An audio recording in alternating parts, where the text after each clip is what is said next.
Hello and welcome. My name is Leyzar and today I want to talk a little bit about each and every one of the champions in Heroes of the Storm and how good these champions really are.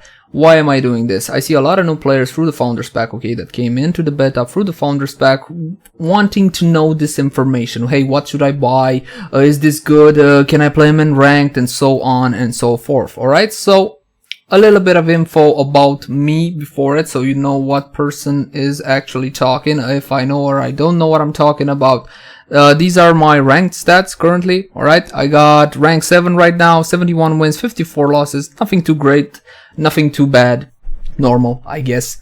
And when it comes to actual experience, I got roughly 800 games, 800 plus games, and these are my levels with the champions. I have played each and every one of these champions ever since the alpha hit Europe.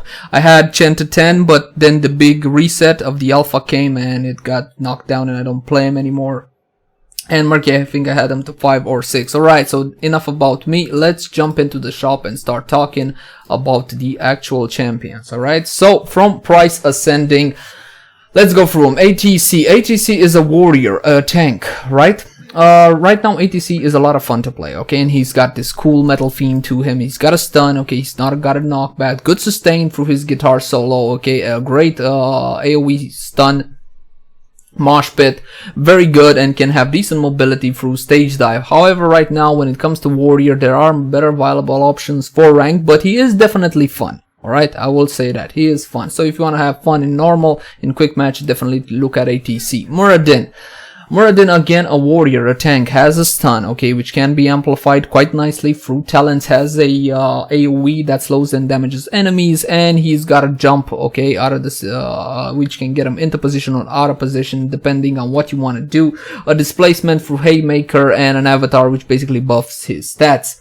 Right now, Muradin is one of the most played tanks in the, in ranked. Alright, he's second most played after Stitches, but we'll talk about Stitches when we get to Stitches.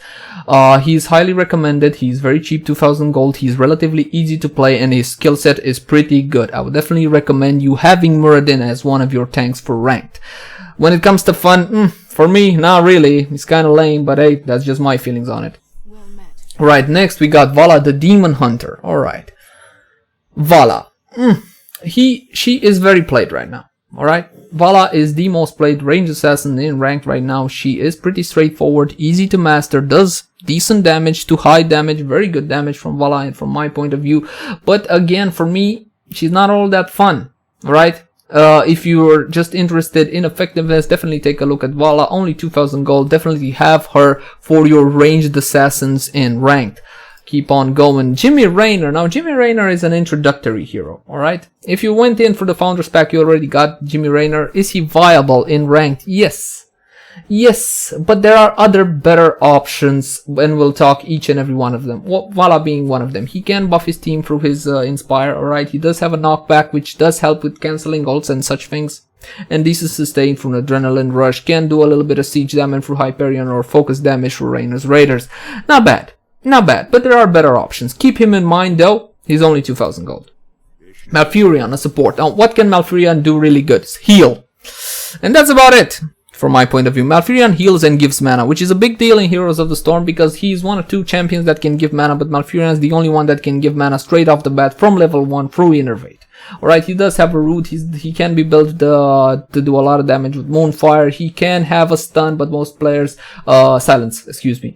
But most players go for Tranquility, that's AoE healing, tons of AoE healing. So that's what he's really good at, doing a lot of healing. He's only 2000 gold, keep him in mind, but there are better options for supports. Is he fun? Yeah, I guess. Lily, one of the most, if not the easiest champion to play in Heroes of the Storm. And she's also effective. Not really expensive too. I think she's 4000 gold. The price doesn't show anymore for the heroes I own. So Lily, as far as I know, is 4000 gold. She can do a ton of healing. Damage not so much. She can have a stun if you, not a stun, a slow. If you talent Blending Wind, and she's easy to get out of sticky situations because of her trait. The problem, her ulti can get very easily interrupted, alright? Jug of 1000 cups, all you need is a stun, a knockback, a knockoff, a displacement of whatever, and the ulti ends. But again, Lily very effective at what she does. I would recommend you take a good look at her when it comes to your supports for ranked. Next pick, Sonya. Sonya is a lot of fun from my point of view, but right now she's not really all that effective in ranked. She's seen as a bad pick. There are certain team compositions which she can take advantage of her skill set. Okay, she can have stuns, okay, she can have a gap closer and so on and so forth. But right now, I would really try something else than Sonya. There are better options than Sonya right now, only for a little bit of fun in normal from my point of view. Illidan.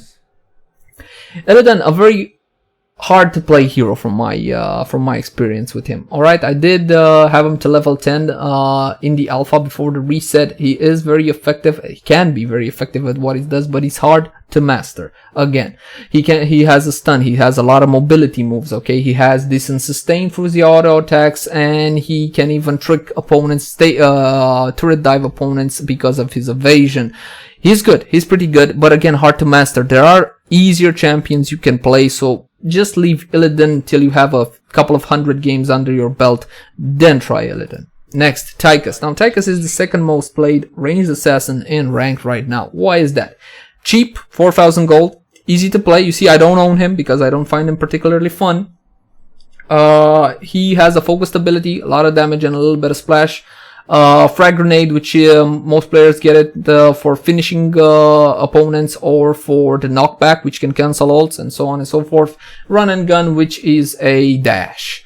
Alright, Odin, again, one of his ultis can be used as a get out of jail free card, or as a pushing tool to push down lanes. Okay, very effective, very cheap. Definitely recommend you have Tychus in your ranged assassins for ranked. Very good champion and cheap. Tassadar, support. Tassadar used to have a lot of damage. Used to have, being the key. He got nerfed to hell. Alright, so the damage Tassadar is a bit gone now. I see a lot of players still trying to build him for damage, but his damage is mediocre at best, even with all damage builds. What does he have? AoE on the ground, Plasma Shield, which can be more effective on structures than on actual team players, and Dimensional Shift. You can build this up to make an Undying Tassadar, sort of, which can help you get out of most, if not all, situations. And Oracle. Now, Oracle is very useful because it reveals cloaked targets such as Nova and Zeratul. So if the enemy team has a Nova and a Zeratul, you gotta have a Tassadar and cheap. Keep him in mind. He is 4,000 gold from what I know. Hold on, let's check that. Alright, guys. Yeah, 4,000 gold. But there are other options when it comes to supports which are more viable than ranked than Tassadar, but you should keep him in mind. Alright. Gazlowe, last 4,000 gold hero we have right here. Gazlowe is a bit of a mixed bag. You can make him, you can build him in different ways, alright? If you want hero damage, you can build up your turrets, and it'll do a lot of hero damage, but in a team fight, the thing is, those turrets will hit, but you have no control over who they will actually hit, alright? So it's damage, but it's not controlled damage, which can turn around to bite you in the derriere later, alright? He can have also a nice combo through Gravel Bomb and Explodium Charge, okay? So you can get a displacement and a stun. Very good if you play that rightly. But to be honest, there are better options when it comes to specialist. Keep him in mind. Again, keep him in mind, but don't really prio him. Let's go. Oh yes, Stitches. Ladies and gentlemen, the most played, the most picked, the most overpowered, never got nerfed. Well, he did get nerfed once, but it wasn't really that big of a deal. Tank right now. He is first pick on mostly all teams, at least at the level I am currently on. Alright, he is first pick on most games. Why is that? He's very strong. Okay, he's got good sustain for Devour. He's got a slam AoE damage which can be turned into a stun, an AoE stun. That's a big deal. Vile gas put on the floor, more damage, and of course the hook. Alright, this can serve as an initiation, as a finisher, as a whatever you want. The hook is absolutely marvelous. And when it comes to ulti, I'm gonna mention Gorge, because basically you swallow an enemy, you can displace them, okay, get them away from their enemy team, get it into your team, and just finish them off. Stitches is very strong right now. You must have Stitches if you're playing ranked, alright? No excuse about it. It is 7,000 gold, alright, but you gotta have Stitches. Next, Arthas. He does get a lot of play in ranked, alright? From my point of view, he's number 3 choice when it comes to tank. He's a 7,000 gold. He's got good sustain through his Army of the Dead and Death Coil. He's got tons of slow through Frozen Tempest. He basically can slow the entire enemy team. He's got a root again through Howling Blast, and he can deal a little bit of damage through Osmond Hungers and Death Coil. Not bad, but again, there are better options right now. You can keep him as sort of your third tank if you like. When it comes to Sindragosa, it's an initiation tool. Okay, guys, I see a lot of players being confused that it's a finisher. No, it's not. It's an initiation tool. Damn English. But the problem with Sindragosa is that the animation takes so long they can see it coming a mile away. Right. Next, Diablo. Diablo. This is Blizzard's most failed champion from my point of view. He is fun. You can have a little bit of fun with him in normal, but the problem with Diablo right now, he's not really effective. He's got a charge, a flip, some fire waves that go out, some really cool looking ultis with flame breath and so on and so forth, but he's really not that effective and is considered a troll pick right now for ranked. If you want to have fun in normal, sure, look, he's even got cool skins, you know, but to be frank, right now in ranked, no, just no Diablo. Tyrael. I like this champion. I like him a lot. The problem with Tyrael is that there are better options right now. Alright, he's very good at focusing down a specific target through his ulti. Alright, let's say a Vala starts ulting with the strafe, right? Spins around and shoots stuff. No problem. Tyrael gets in there with Judgment and puts a stop to that. Righteousness, very important because it's a shield. Again, some damage effects do not, damage increasing effects do not apply to shields. So everybody that gives shields should be taken into account, okay? And Righteousness can practically benefit your entire team. Very important. And of course, his trait, Archangel's Wrath, alright? If you talent this, alright, you can surprise your opponents and get a few lucky shots on them even after you died. He's a strong tank, but there are better options, and he is 7,000 gold. At the 7,000 gold mark, I would rather go for Stitches first than Tyrael. Kerrigan, one of 4 melee assassins. And she's currently on sale. What do you know? It only costs €4. Jesus. Kerrigan. Out of the 4 melee assassins, I think she's the weakest. Again, this is my point of view. You don't have to agree with it. She does have an AoE stun, okay, and she does have a displacement. You can combo these two together to make to displace your enemies and stun them at the same time. It's pretty good. It takes a little while to master her, alright, and she does have a jump onto enemies or allies depending how you talent, and a little bit of sustain for assimilation. The problem with Kerrigan is if you mess up your Primal Grasp Impaling Blades combo, you're done. Mostly. Right? She's not really that effective. She doesn't really deal that much damage from my point of view. I don't really recommend her in ranked. Every time I saw one on my team, it didn't go well. Let's just say that. Falstad. Okay, he recently got a little bit of a rework. Unfortunately, Blizzard still hasn't managed to get it right with Falstad right now. So, he's got a skill shot, okay, which can slow and does some damage. The problem is it's so goddamn slow. You can dodge it 5 times and then dodge it 5 times more. A little bit of focus damage with Lightning Rod, a dash, because everybody's got to have a dash because Blizzard imagination is at an all-time low apparently. What's the good side with Falstad? Okay, what's the good part of Falstad? Well, guys, to be honest, his mount, alright? He does not have a normal mount. He can travel the map, fly over the map, and on maps such as not Gardens of Terror, Dragonshire, that can be very important, alright? So I do recommend him for certain maps, but he's definitely not a first pick when it comes to assassins from my point of view. Next, Uther. Uther the Lightbringer. Uther right now, from my point of view, is the second best and certainly the second most played support. Why is that? Why is Uther this strong? Well, to be frank, he's kind of got everything. He's got good healing through his Holy Light and W combo, which can also be turned into damage. He's got a stun through Hammer of Justice and his ulti. This is the main reason Uther gets played, alright? Why is that? Why is Divine Storm the main reason? You just run into the middle of the enemy team. You can even get Sprint as a talent, alright? I don't remember what level, I think 16. And just AoE stun their entire team. Now that's a big deal. You don't really get a better initiation than a full stun and damage on the enemy team. I mean, it doesn't get better than that. He can be countered, alright? For example, sometimes if I see an Uther running into our team and I'm playing Stitch and I just gorge him, I just eat him, num num num. And then the initiation is actually ours. But he is a very strong champion, and even after death, okay, with Eternal Devotion, he can still heal, damage, and stun, which is a big deal, and there's nothing you can do about him. You can CC him, you can slow him, you can do anything about him. Very strong pick. I would definitely recommend you having Uther if you're playing ranked. Next, Rehgar. Rehgar, Mr. Wolfie. Now, there are certain teams which take advantage of his skill set. Now, for example, I saw teams with going with 4 tanks and a Rehgar and using Bloodlust to tear down absolutely anything that stood in their way. Okay, you can go like that. How is his healing? His healing is pretty good. He also can give a shield, and he has a slow and good mobility through his straight Ghost Wolf. He is viable, but there are better options from my point of view. Next, Tyrande. Okay, the High Priestess. Yes. Well, Tyrande right now, from my point of view, is an underappreciated champion. She's a so-so support overall, but if you master Tyrande, you can make incredible plays with her. You will have to master the delay on Lunar Flare, which is an AoE stuns. AoE stuns are always a big deal, alright, but it does have a delay, so you gotta get a feeling for it, alright. She can reveal certain parts of the map through Sentinel or, for example, Interrupt Coin turning in at Blackheart's Bay. Alright, her heal is a joke. Don't even think about it. And Hunter's Mark can help you with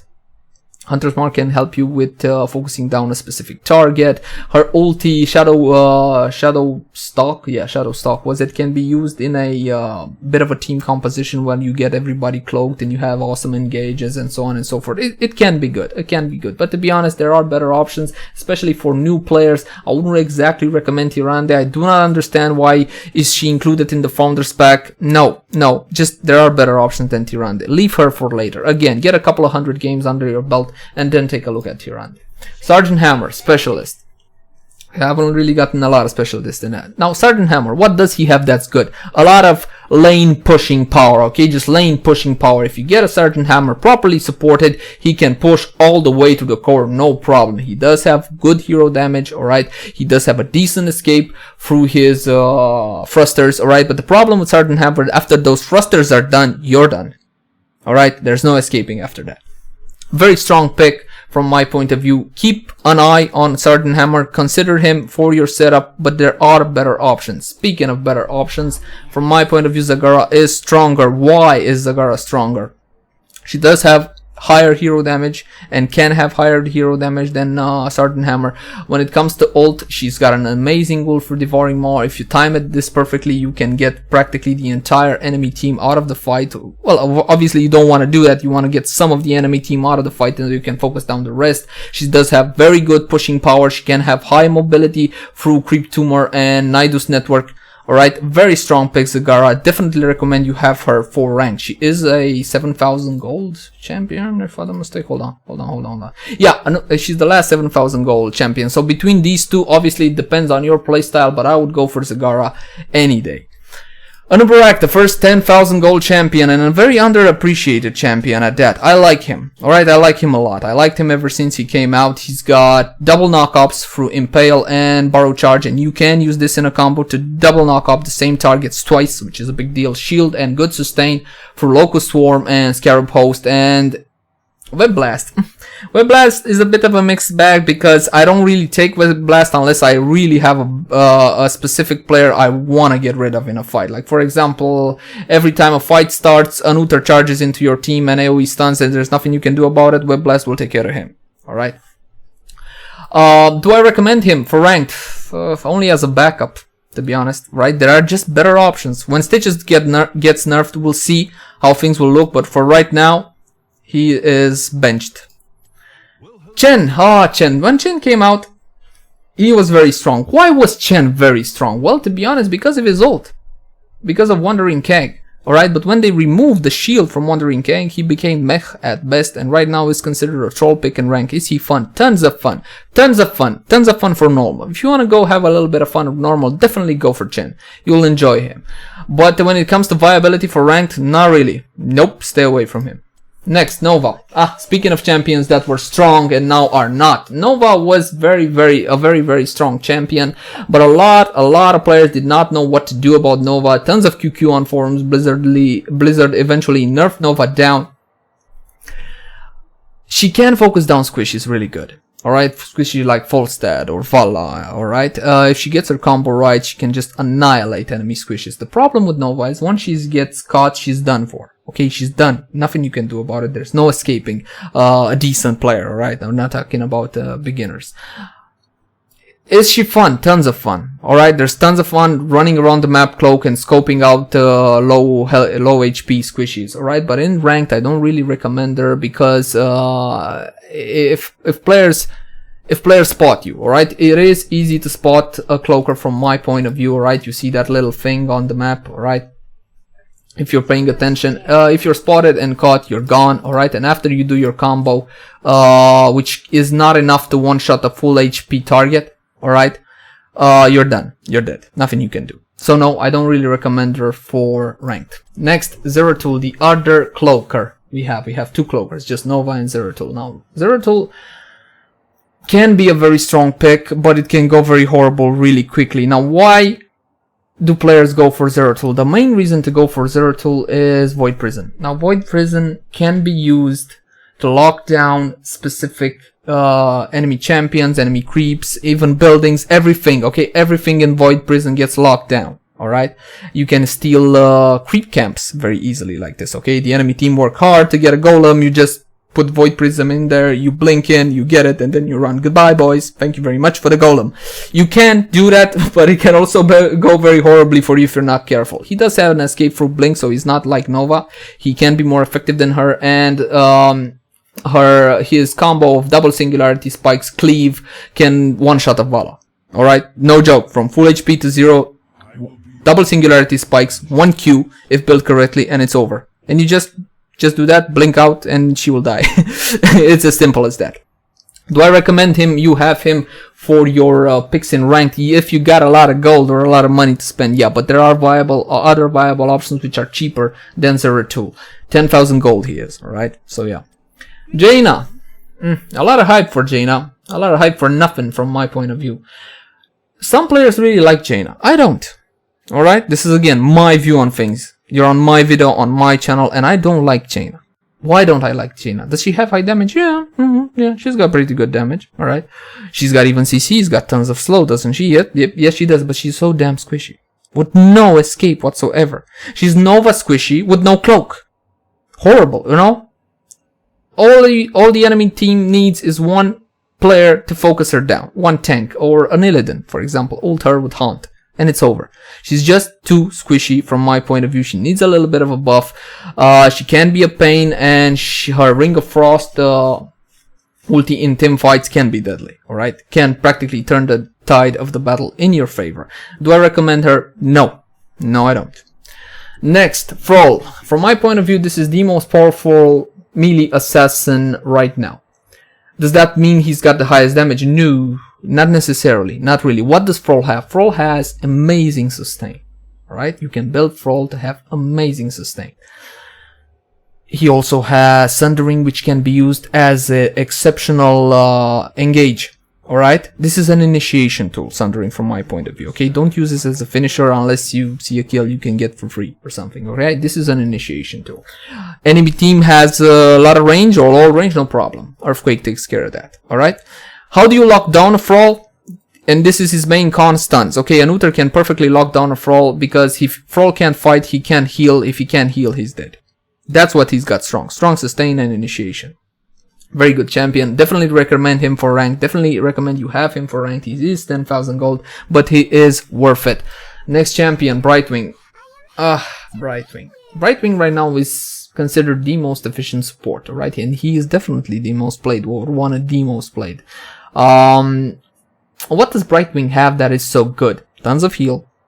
Alright, he's got tons of heal. It depends how you build him, obviously. He's got a polymorph which can interrupt ults, alright, which can get your players out of a sticky situation. His arcane flare doesn't do a lot of damage. It's very slow, not big of a deal. Pixie dust can decrease damage on your guys. Smoothing mist and blink heal can do a lot of damage, a lot of healing together. But the main reason people go for Brightwing is his mount system. He does not have a normal mount system. What he does have, however, is a teleport to an allied hero. Now on big maps such as Sky Temple, Garden of Terror, and so on. What's the last one? Haunted, no, not Haunted Mines. Cursed Hollow, right? This can be a big deal, right? You're out of mana, okay? You teleport, you go back to your base, full mana, and then just in 3 seconds you're back in the middle of the fight. That's a big deal. And he does heal a lot. So yeah, I would definitely recommend Brightwing. I don't like to play him. You see, I didn't even buy him because he's not really all that fun. He's kind of creepy too, but some of you might like that. All right, I definitely recommend him. You have him for your rank setup though. Next, Nazeebo, range specialist, the Witch Doctor. He's one of the most, if not the most played specialists right now. Why do players go for Nazeebo? Well, it's not for pushing, I'll tell you that. It's for the high hero damage Nazeebo has through his trait, Voodoo Ritual, and his Ravenous Spirit. Alright, the only con with Nazeebo right now is that early game he does not have an escape. Late game you can get sprint, or mid to late game you can get sprint. And the other con is that his ulti can be interrupted very easily, knockback, stun, and so on and so forth. If your team protects you while you have Ravenous Spirit up, you can just tear through the enemy team. It does so much damage. It's very effective, very good, and I would definitely recommend you have Nazeebo for your ranked lineup. Definitely have Nazeebo. He is 10,000 gold, but again, he is worth it. Aperture. Speaking of things which are not worth it, there's nothing wrong with this hero. Only one big thing.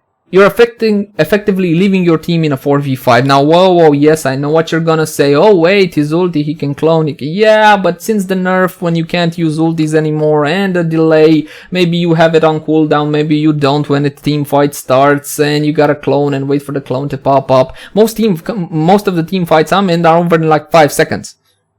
Alright, that barely gives him enough time to spawn a clone. And by that time, it may be all over. The problem with Abatur is that he leaves your team in a 4v5, in an effective 4v5, alright? So it's one less guy on the map. Does he have pushing power? Absolutely. Tons of pushing power, and he can be all over the map. He's great fun to play, alright? I enjoy Abatur out of all the heroes. Fun-wise, I enjoy him the most for quick matches, okay, for normal play. But for ranked, I stay well away from him. You see, I haven't even bought him yet because he is priced at 10,000 gold. And there are other more viable options. Asmodan, speaking of fails, Asmodan, right, the Lord of Sin. I think this is one of the most boring champions, if not the most boring champion there is in the game right now. Even Raynor is more exciting than this guy. He's got one ability that's exciting, Glove of Annihilation. And then you can get Thrall all kills with Glove of Annihilation half the map away. That's cool, but that's it. He's got tremendous pushing power, yes, but no escape and with a ton of HP, alright? He's basically what he looks like, a fat pig on the map, right? Is he viable for rank? No. There are tons of other more viable options. Zagara, Nazeebo, Sergeant Hammer. Alright, even Gazlowe is better than him. No. For ranked, no. For a bit of fun, still no. All he's got is pushing power and maybe some troll all kills with Glove of Annihilation. I wouldn't recommend him, especially at this price point, which is 10,000 gold. And our last champion, Turkey, Murky. I know what you're thinking. He's a big pain in the derriere, and yes, he is. Is he viable in ranked? Not really. People go crazy if you select a Murky in ranked. Alright? Is he good at side pushing? Absolutely. Great at side pushing. But then again, most specialists are, aren't they? Alright? He is a pain, but in team fights, it all depends on where he has his egg. Because if it's too far away, again, you're left in a 4v5, and that can cause issues. Do I recommend him for fun? Absolutely. If you want to have some fun in normal, go for Murky. Recommend him in rank? Hell no. No. Alright guys, that covers all the heroes, alright? Again, these are my views on these heroes, alright? If you don't, feel free to agree or disagree. I don't mind at all. Now you're probably thinking to yourself, alright, I got some information I didn't have before, maybe. And you're thinking, what should I buy? I got this amount of gold, alright? And I want to buy a few champions because I want to play ranked. And I don't know what to buy. What should I buy first? Why shouldn't I? Now I'm going to make you a bit of a top 5 for something like that of heroes you should buy. Especially if you're considering ranked. At the top of the list, no question about it, it's going to be Stitches, alright? when it comes to tanks, it's gonna be Stitches, and as a backup option, Muradin. All right. You want to have another option? I'm gonna say Arthas as your third option. All right. But again, 2 tanks you should be good. In very rare situations, you'd need more than 2 tanks, but it is a possibility. All right. Let's talk assassins. I'm gonna talk cheap and effective. When it comes to cheap and effective, Volatikus. All right. Volatikus, main suggestions for ranged assassins. You like melee assassins? No. Leave Illidan alone. Come on, guys. No. Come on. Leave him. Nope. Got 10,000 gold, get Thrall. Alright? If you got 10,000 gold, get Thrall. Kerrigan is a big no-no from my point of view. And Zeratul again is a 10,000 gold. But when it comes to 10,000 gold, Zeratul versus Thrall is Thrall all day from my point of view. Alright? Alright, what else we got? Supports, let's talk supports. Tassadar, no, leave him on the back burner. Malfurion is viable and he is only 2,000 gold, alright? So you can have him as a backup support, but when it comes to main supports, I'm gonna have to say Brightwing and Uther. Alright, these should be your main supports at this current time, at least. What else we got? Specialist, number 1 option for specialist, Nazeebo. Number 2 option for specialist. This is a bit of a tie from my point of view, but I'm gonna go Zagara. This again is my opinion on it. Zagara. And if you want a cheap, if you just don't have the gold to spend, you can get Gazlo. Alright. And well, guys, to be frank, that's pretty much it. Again, this reflects my views, alright, on the matter, and my views alone. Thank you for watching. Please like, favorite, share, and subscribe, and I'll see you again soon.